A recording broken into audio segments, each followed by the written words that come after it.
Survival knives and my ugly couch.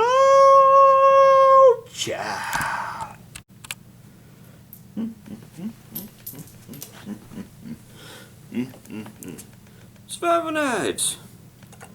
Coffee.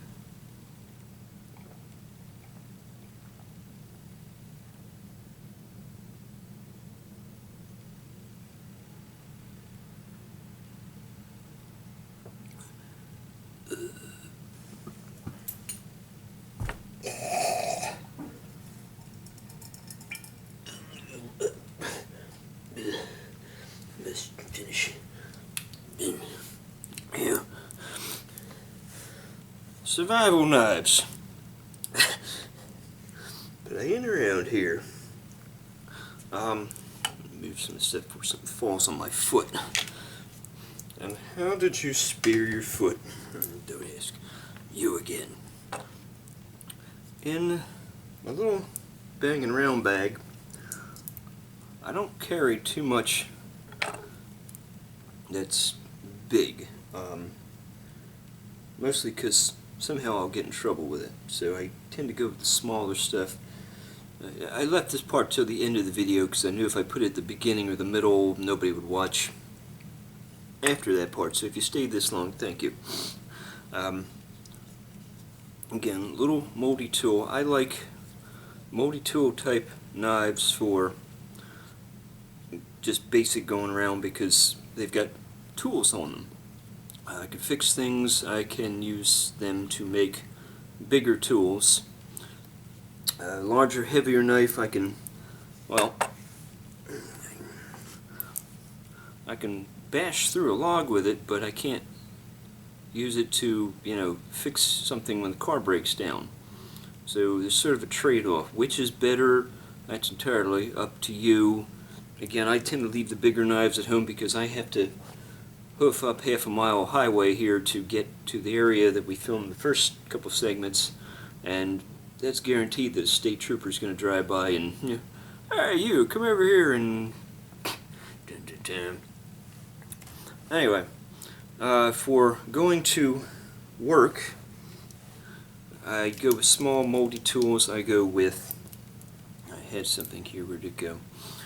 A little harmless, I like little WR case pocket tools and Swiss Army knives for going to work. We had an incident in the office many years ago, which I'm still hearing about, called the Great Christmas Cookie Debacle of 2004, where a coworker was trying to open a bag of cookies and not having a lot of luck. So I walked by and she said, "Do you have scissors?" I said, "Scissors here."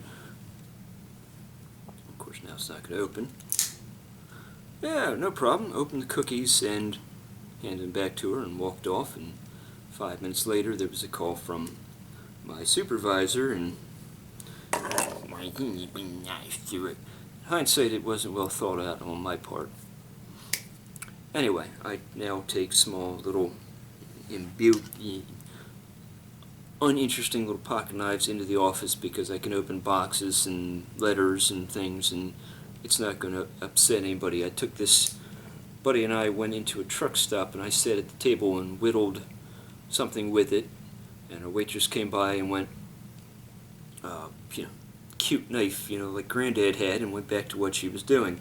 It didn't bother anybody. If I pull this out in a diner, there's going to be a phone call. So,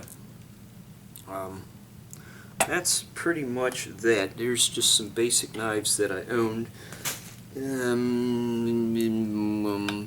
Like the Moras, they're inexpensive. They don't cost a lot, and if you lose them, you're not going to feel bad. If you want to trade them off to somebody, buy a tank of gas with them, whatever, do that. Bigger knives, this is the Tops Anaconda. This, believe it or not, is the small model, and it's 1/4 inch thick. It's built like a tank. It's kind of heavy, but if you like a big thick knife, this is something to do. It's some way to go. medium-sized knives. I recently acquired a buck packlight Skinner. This is a pretty nice little knife, and it's unbelievably sharp. And boom, boom, boom. That's pretty much. I'm not going to go into the knife thing right now, but that just gives you an idea. Oh, I introduce you to Betty. This is Betty. This was the first survival knife I ever bought. This was a $10 flea market knife bought many moons ago. And we won't go into why the knife is named Betty. Betty's a cheap knife. It's, but Betty was my first knife, and Betty and I had many adventures. So, say hello to Betty. And I think that's it for this installment, and we'll come back another time and do something else.